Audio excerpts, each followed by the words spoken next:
Aku nggak tahu video ini bakal berapa orang yang nonton. Mungkin 100, 500, atau bahkan 3.000 lebih. Tapi yang jelas, semakin banyak dari kalian nih yang ada di video ini, maka semakin memprihatinkan pula kondisinya. Karena ternyata banyak ya orang yang membenci dirinya sendiri. Nah, itu fenomena yang akan kita bahas hari ini. Kebencian terhadap diri itu bisa hadir dalam berbagai bentuk. Sesederhana mengata-ngatai diri sendiri. Aku bodoh, aku gagal, aku jelek, aku nggak berguna. Intinya kata-kata menusuk yang hadir dalam kepala kita. Entah kamu sadar atau nggak sadar, kata-kata kayak gini tuh cukup mempengaruhi diri kita. Terutama tentang bagaimana kita menilai diri kita sendiri. Selain itu, membenci diri bisa hadir dalam bentuk yang lebih subtle, yang lebih halus. Contohnya, self-sabotage. Kita sering mensabotase diri kita sendiri.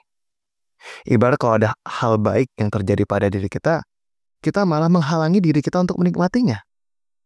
Contoh, ada teman kamu memberi kamu hadiah, tapi kamu malah merasa nggak enakan. Ada orang yang memuji kamu, tapi kamu menepis dan menolaknya. Ada orang yang memberikan kesempatan yang luar biasa kepada diri kamu, tapi kamu malah mundur. Kenapa kita melakukan itu? Ya sesederhana karena kita merasa diri itu nggak pantas. Nggak pantas dibaikin, nggak pantas bahagia, dan nggak pantas hidup. Kebayangkan gimana sengsaranya orang yang membenci dirinya sendiri. Aku jadi ingat kalau aku pernah nulis hal yang serupa di bukuku, ya. Aku yang sudah lama hilang. Kalau nggak salah di bab 5 ya. Mana dia? Di bab 5 aku menuliskan tentang, sebentar, aku cari sebentar. Ini dia. Tidak nyaman dengan orang lain adalah masalah. Tetapi tidak nyaman dengan diri sendiri adalah masalah yang lebih besar. Karena kalau kamu sadar, kita tuh hidup 24 jam ya sama diri kita sendiri. Bayangin gimana sengsaranya diri kita kalau kepala kita hanya dipenuhi dengan kata-kata yang merendahkan diri kita sendiri. Bahkan kita pun gak mau bersama diri kita sendiri. Oleh karena itu, hari ini aku ingin sedikit mengajak kamu untuk menggeser mindset itu. Ya, aku gak bakal dengan terang-terangan menentang dan melawan pikiran dan perasaanmu yang mungkin merasa demikian. Karena mungkin kebencian kita terhadap diri kita sendiri, ya sedikit ada dasarnya ya.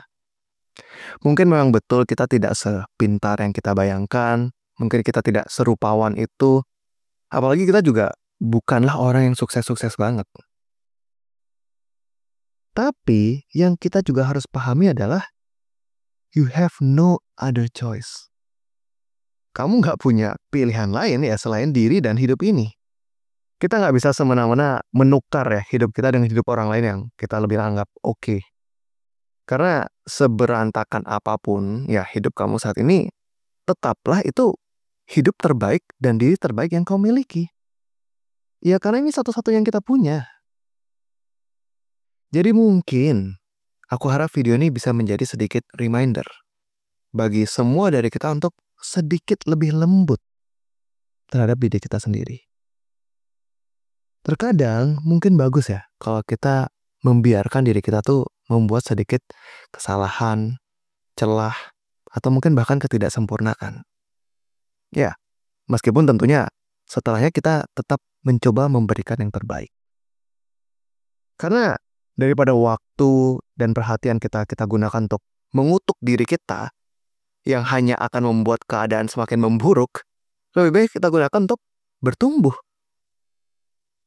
Karena meskipun diri kita nih tidak sempurna dan mungkin banyak kesalahan yang masuk akal membuat kita ingin membencinya, tapi aku rasa tetap saja semua dari kita berhak untuk mendapatkan kebahagiaan dan hidup yang lebih bermakna. Sekian ngobrolan singkat malam hari ini semoga sedikit membantu kamu. Oh ya, bagi yang pengen lihat bukunya, yang belum punya, bisa cek di deskripsi di bawah. Kita akan ketemu kembali di minggu depan, tentunya dengan topik yang berbeda. Selamat malam.